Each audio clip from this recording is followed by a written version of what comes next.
Bonjour à tous, alors vous le savez peut-être, depuis le début d'année 2020, j'ai commencé à proposer des consultations en ligne et avec les confinements, il y a beaucoup de personnes qui m'ont demandé ce que j'en pensais, qui voulaient savoir si c'était aussi efficace qu'une séance en cabinet. Du coup, je me suis dit que j'allais vous faire une petite vidéo pour vous partager mon point de vue sur le sujet et en vous donnant les inconvénients et les avantages que j'ai remarqué qu'il y a à faire des séances en ligne. Cette vidéo, elle s'adresse autant aux praticiens en hypnose qui osent peut-être pas encore se lancer qu'aux personnes qui aimeraient consulter mais qui se demandent si ça peut vraiment être utile pour eux. Alors déjà, il y en a peut-être parmi vous qui savaient même pas que c'était possible de faire des séances d'hypnose en ligne, peut-être même qu'il y en a qui avaient même pas imaginé que ça puisse être possible.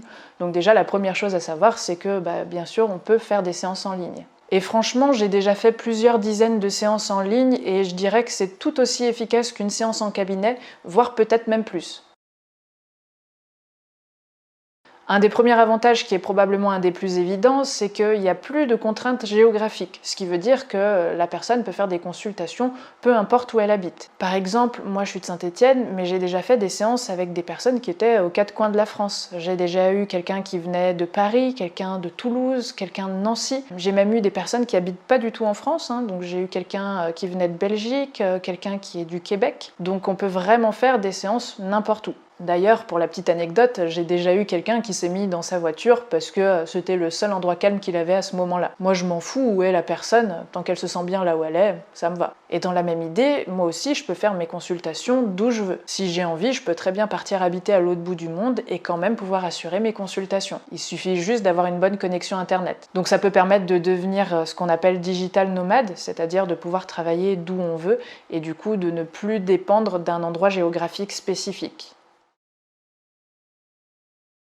Autre avantage qui découle de ce que je viens de dire, c'est que du coup ça permet de toucher beaucoup plus de personnes. Imaginez, à Saint-Étienne, il y a un peu plus de 100 000 habitants. Donc ça veut dire que les personnes que je reçois en consultation viennent toutes globalement de la région stéphanoise, mis à part quelques exceptions. Mais du coup, ça veut aussi dire que je peux potentiellement être limitée par mon emplacement géographique. Parce que moi, mon intérêt, ça va être de cibler les personnes qui sont le plus proches de mon cabinet. Donc plus il y aura de personnes, mieux ce sera. Mais là, avec les séances en ligne, ça permet d'élargir à toute la France, aux pays francophones et même aux Français qui habitent à l'étranger. Ça permet d'ouvrir les portes virtuelles de notre cabinet à beaucoup plus de monde. Donc ça peut être un avantage pour les praticiens en hypnose qui vont pouvoir peut-être développer leur activité plus facilement.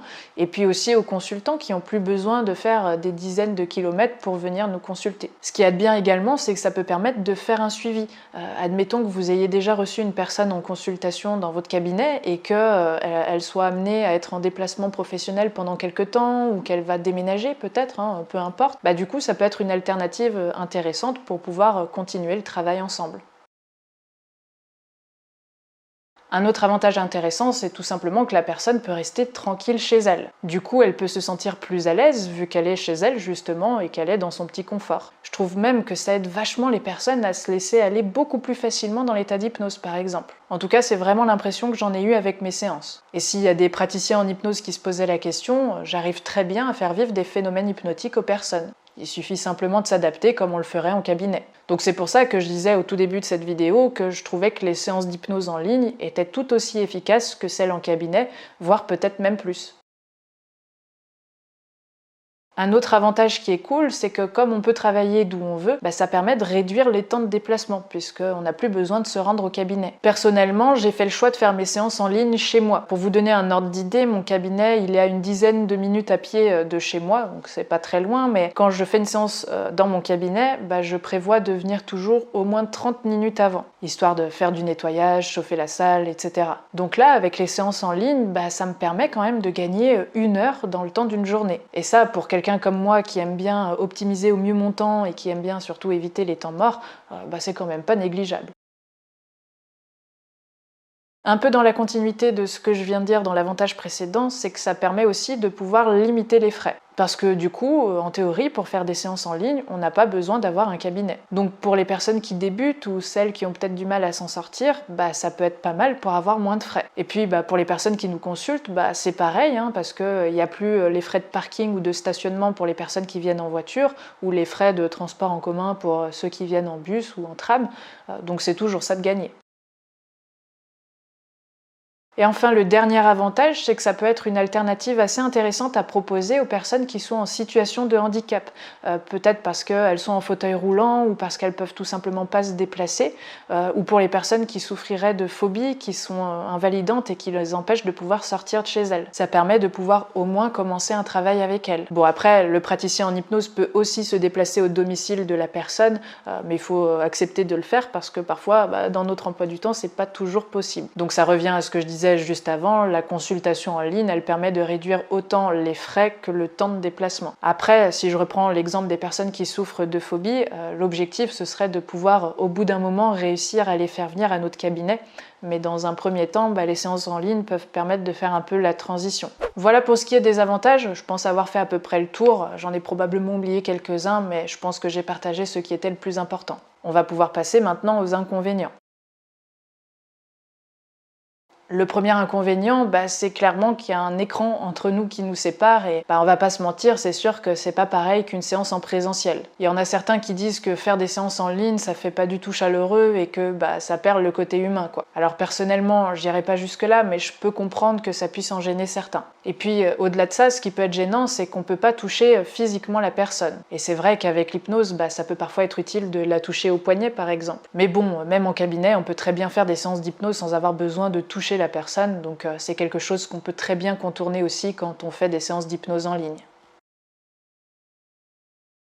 Le deuxième inconvénient qui peut quand même être assez embêtant, c'est tout ce qui touche aux problèmes de connexion internet et aux bugs informatiques. Parfois, l'application ou l'ordinateur plante, ou le son est décalé avec l'image, ou même parfois le son est complètement hachuré et du coup on comprend rien. Ou des fois, c'est l'image qui se fige complètement. À un moment, j'ai eu une personne qui avait un problème de micro. Donc c'est pas toujours simple à gérer et c'est vrai que ça peut même venir parfois parasiter un peu la séance parce que c'est vrai que ça fait perdre du temps parfois pour résoudre tous ces problèmes techniques. Donc c'est vrai que ça peut être un peu embêtant. J'ai même eu un moment un problème, aucune idée d'où ça venait d'ailleurs, mais quand je parlais, 2 secondes après, je réentendais la même phrase que je venais de dire et c'était très perturbant et ça m'empêchait vraiment de me concentrer sur ce que je disais. Et ça a duré comme ça plus ou moins jusqu'à la fin de la séance et je peux vous dire que c'était relou. J'ai aussi eu des fois où ça buguait tellement que parfois la communication s'arrête d'un coup et il faut refaire un autre appel du coup. Et parfois ça marche pas mieux derrière. Le pire truc qui me soit arrivé, ça m'est arrivé qu'une fois, heureusement, mais ça plantait tellement que c'était devenu impossible de faire la séance en visio.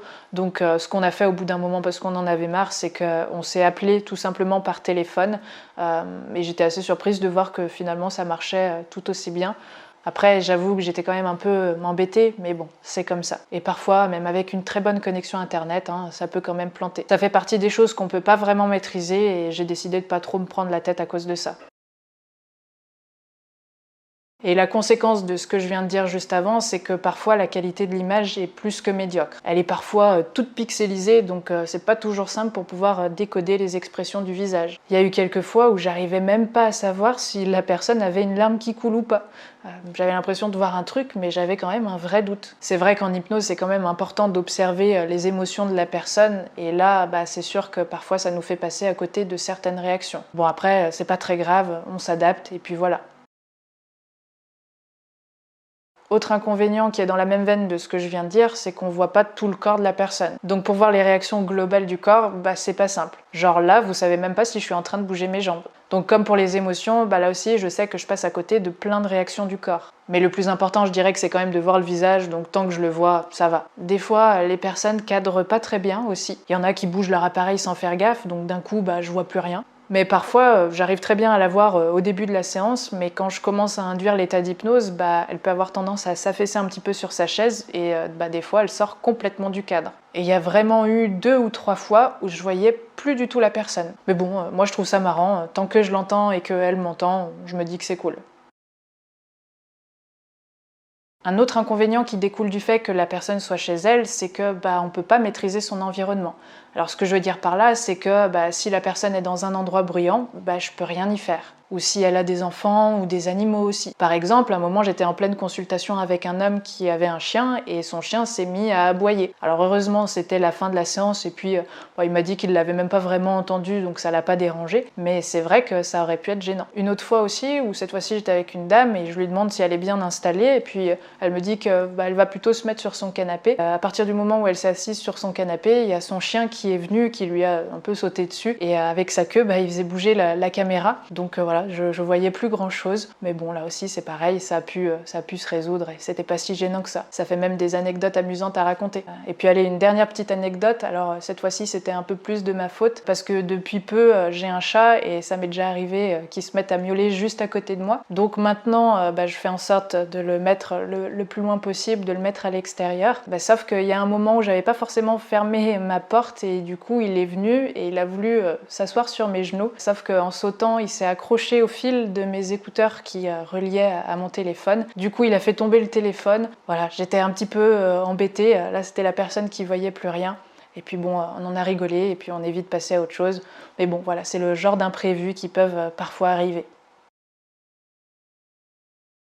Et enfin, le dernier inconvénient que je vois, c'est qu'il y a encore quand même pas mal de personnes qui sont un peu réfractaires aux séances en ligne. Il y en a beaucoup qui préfèrent avoir le praticien en face d'elles, ce que je comprends très bien. Ceci dit, avec le contexte sanitaire actuel et notamment les confinements, il y a aussi beaucoup plus de personnes qui se sont ouvertes à cette nouvelle façon de procéder, tout simplement parce qu'on n'a pas le choix. J'ai vraiment vu une amélioration de ce point de vue-là ces derniers mois, donc c'est plutôt cool. C'est un des rares points positifs qu'on peut en tirer dans cette période un peu compliquée. Mais pour en revenir aux personnes réfractaires, ce qui peut se passer, c'est que parfois il y a tout simplement des personnes qui sont pas à l'aise avec la technologie, qui n'ont pas Skype par exemple et qui savent pas comment l'installer. Donc c'est pas qu'elles veulent pas faire les séances en ligne, mais c'est tout simplement qu'elles savent pas comment faire. Donc c'est pour ça que c'est quand même bien d'avoir un cabinet, comme ça tout le monde peut y trouver son compte. Donc voilà à peu près tous les avantages et les inconvénients que j'ai pu relever. Et pour vous partager maintenant un peu plus mon point de vue, déjà je dirais que j'aime vraiment bien faire des séances en ligne. Ça m'a poussé à sortir de ma zone de confort, à sortir de la routine de mon cabinet, et puis surtout à tester de nouvelles approches, de nouvelles façons de faire. Et donc ça, c'est très très cool, ça m'aura vraiment fait évoluer sur ma pratique. Et ce que je trouve de génial aussi, c'est que les personnes qui me consultent en ligne sont souvent hyper motivées. Alors ça, je pense que c'est principalement dû au fait que je fais des vidéos, parce que je reçois pas mal de messages de personnes qui me disent qu'elles aimeraient bien venir me voir en consultation en cabinet, mais qu'elles habitent trop loin. Et donc c'est là que ça devient intéressant de leur proposer des consultations en ligne. C'est d'ailleurs pour ça que j'ai commencé moi à en faire et à en proposer, parce que en toute franchise, j'étais moi-même un petit peu réfractaire. C'était pas quelque chose qui m'intéressait de faire des séances en ligne. Et puis à force d'avoir des demandes, à force d'avoir des personnes qui me disaient qu'elles voulaient vraiment travailler avec moi, qu'elles appréciaient beaucoup mes vidéos, je me suis dit que je perdais rien à le tenter. Et franchement, je regrette pas du tout, parce que c'est un réel plaisir de travailler avec ces personnes-là. Franchement, je pensais pas que c'était possible d'être aussi motivée et ça me change complètement du cabinet. Parce que là, franchement, en ligne, je veux dire, parfois il y a des personnes qui prennent des notes, qui me demandent quels exercices elles peuvent faire. Enfin, c'est totalement différent. Et ouais, ça m'a fait un bien fou de pouvoir expérimenter ça. Je tiens d'ailleurs à remercier les personnes qui m'ont fait confiance et qui ont bien voulu faire des séances en ligne avec moi. C'était un réel plaisir et j'espère en tout cas qu'elles ont autant apprécié que moi. Donc voilà pour ce qui est de mon point de vue sur le sujet. Après, c'est sûr qu'il y a des inconvénients, mais franchement, je trouve que c'est rien d'insurmontable et rien de bien gênant, en tout cas pour moi. Donc que vous soyez praticien en hypnose ou que vous aimeriez consulter quelqu'un, je peux que vous conseiller de faire des séances d'hypnose en ligne. Il n'y a que comme ça, de toute façon, que vous pourrez savoir si vous appréciez ou non et si ça vous convient ou pas.